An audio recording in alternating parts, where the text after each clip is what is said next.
Listen carefully and answer questions 1 to 4.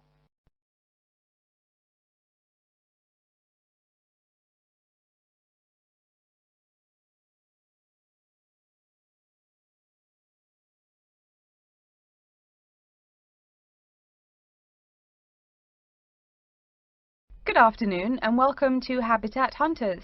You must be Joseph. Yes, that's right. I've been here 10 days and the hotel is ruining me. My father has me on a strict budget. Sit right down here now, sir. Let's talk a little about the places before we go have a look.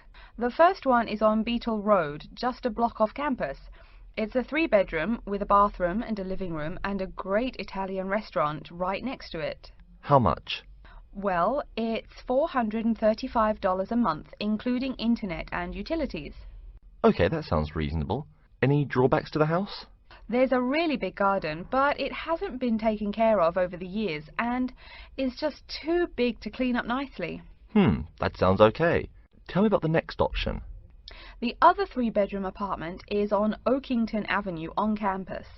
It is right near the building where you have classes, and the kitchen and living room are newly furnished. Wow, that sounds like a pretty good option. Well, it is a cool apartment, but since it's a dormitory, the living room, bathroom, kitchen and washing machine are all shared. It would be nice not to have to buy living room furniture, though. And how much is this one? $400 per month for a bedroom with an air conditioner. For a bedroom without an air conditioner, you would pay less, $340 for it. Yikes, even with the air conditioner it sounds really inconvenient to have to share facilities. I'll never cook if I have to walk down the hall to use the kitchen. Yeah, that's true. Before you hear the rest of the conversation, you have some time to look at questions 5 to 10.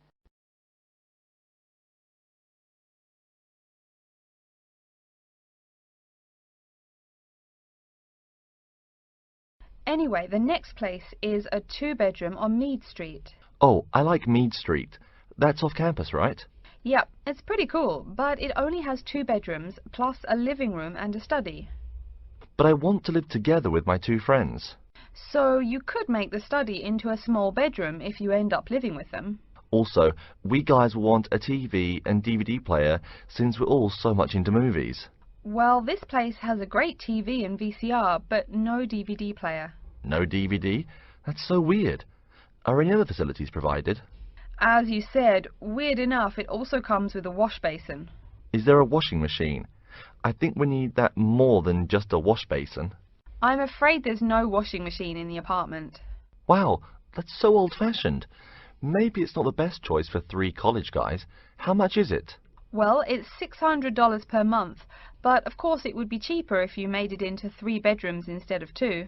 Where is the apartment located? It's 2500 Mead Street, where there are a lot of bars. It would be affordable, but it would get pretty noisy, and that sounds really expensive for an old place in a noisy area. How about the last place? This one's on campus in the Devon Close complex. It's a 1-bedroom, so it will be a little quieter than the Mead Street place. 1 bedroom, huh? That could be good for focusing on my studies. What else does it have? It comes with a living room and a study, and includes a really nice lamp in the study that has a bunch of different settings. You know what else is cool? There's a dining hall downstairs, so all evening meals are free. You can purchase breakfast and lunch, but meals after 6 p.m. are free. Wow, this place sounds too good to be true. Is it really expensive? It's all right, $500 per month, but there's no bathroom. What? No bathroom? Well, there's no bathroom in the apartment, but there's one at the end of the hall. Thanks. That is the end of section 1. Now turn to section 2. First, you have some time to look at questions 11 to 15.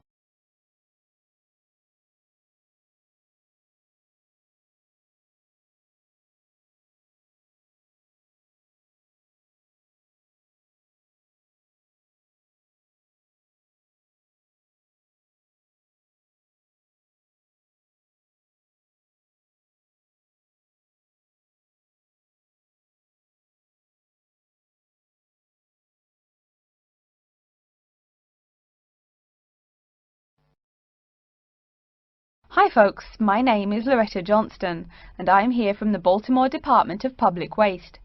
Thank you for coming out to our community meeting tonight. I've got a few words to say about the waste collection here in Baltimore. First, there's the sorted collection bins themselves. They're made of sturdy, solid material, so none of your trash can seep out or puncture the bin.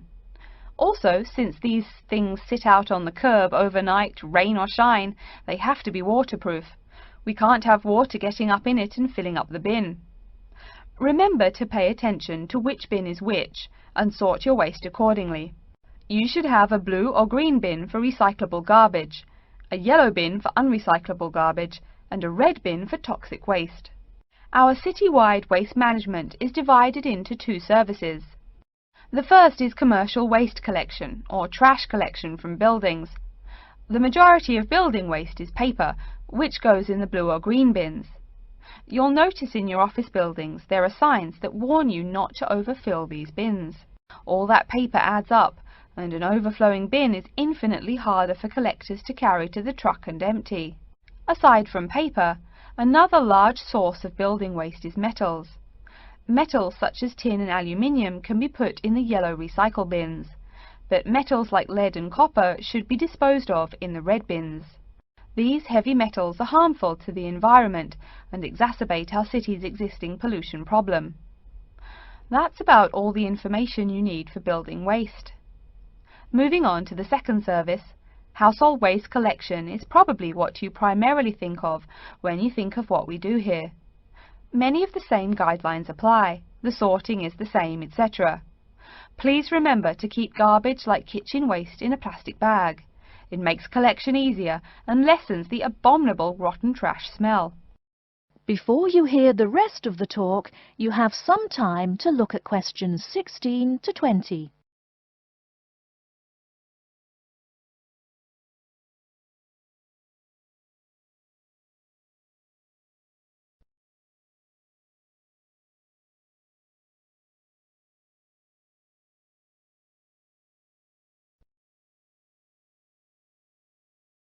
So, after we take your trash away, what happens to it? We take all the garbage to one of a number of garbage disposal plants, each of which is located in the middle of an open space of some sort. No one wants to have their home or office right next door to a waste disposal plant, right? Waste is collected and then disposed of once every 4 weeks. A lot of trash can build up in that time, so we're in the process of developing a plan to fund collection more frequently. Ideally, it would be collected weekly, but we will likely have to settle for bi-weekly. The garbage trucks make their rounds to clear the bins at night in order to avoid traffic. I'm sure you've seen how much waste your own household produces in a given week. Now imagine all the trash produced by all the households in Baltimore. It's a lot, right? It may surprise you that this amount is only marginal compared to commercial waste. Yep, the main waste producers are actually businesses, industrial facilities, retail and offices. Hard to believe humans produce that much waste, right? No wonder we have pollution problems. Anyway, after all incoming waste is sorted, recyclables are sent to a recycling plant, while garbage and toxic waste are transported to their respective areas of the plant for treatment. Items such as stones, which should not be disposed of in our bins, are separated out and discarded.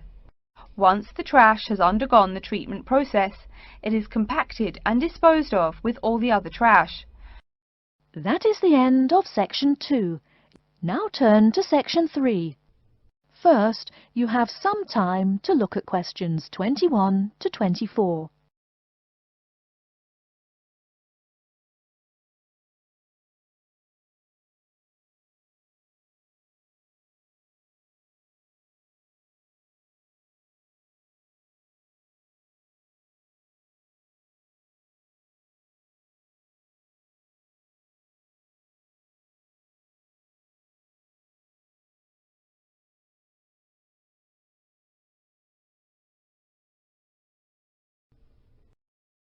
Hi, Julie, it's Ricky.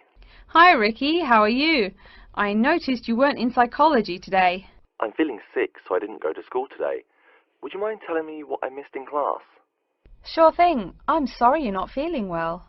Anyway, we spent most of the class talking about a new essay that Professor Johnson assigned. You need to choose one of the bold headings from the note system and research it. Wow, I picked the wrong day to miss class, huh? You sure did. Could you tell me the specific requirements of this paper? Sure. You need to find scientific research that supports your claim as one of your references.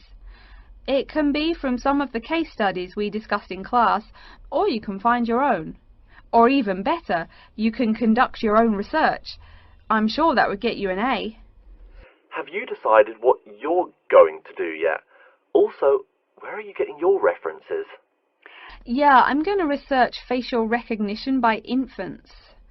I've already found a few experiments in scientific journals. That would probably be a good start for you. There are tons of journals in the library. Great idea, thanks. I'm considering writing my essay on the effects of one of the psychotropic drugs we talked about in class. I'm sure there is lots of stuff about it on the internet. Are we allowed to use information from the internet? Sure, you can use that as long as it's not your main source for information. You'll probably want to cite some of the experiments we went over. Good idea, thanks. Before you hear the rest of the talk, you have some time to look at questions 25 to 30.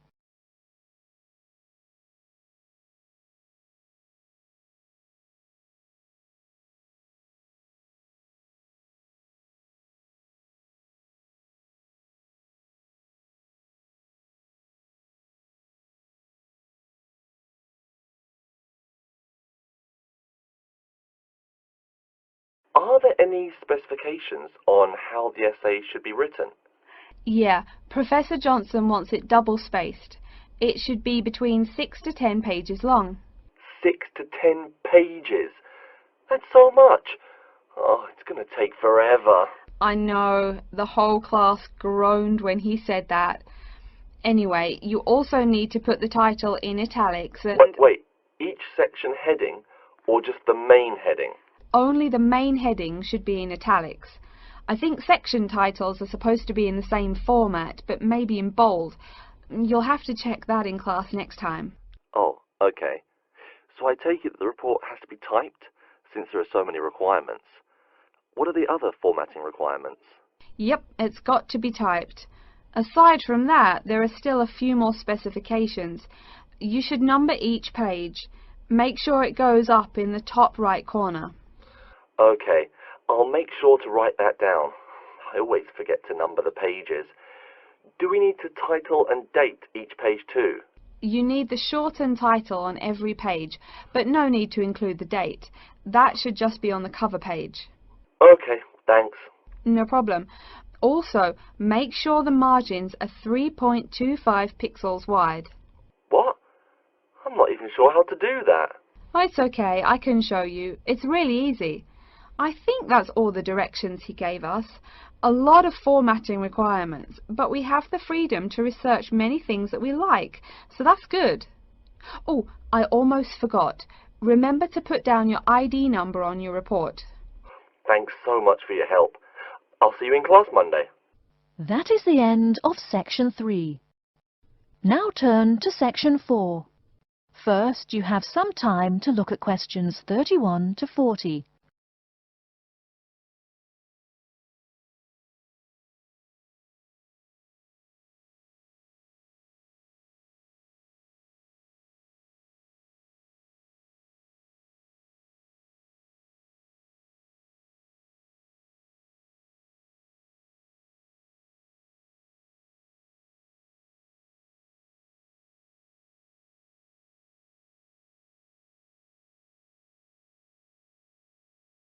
Good morning and welcome to yet another lecture in environmental science.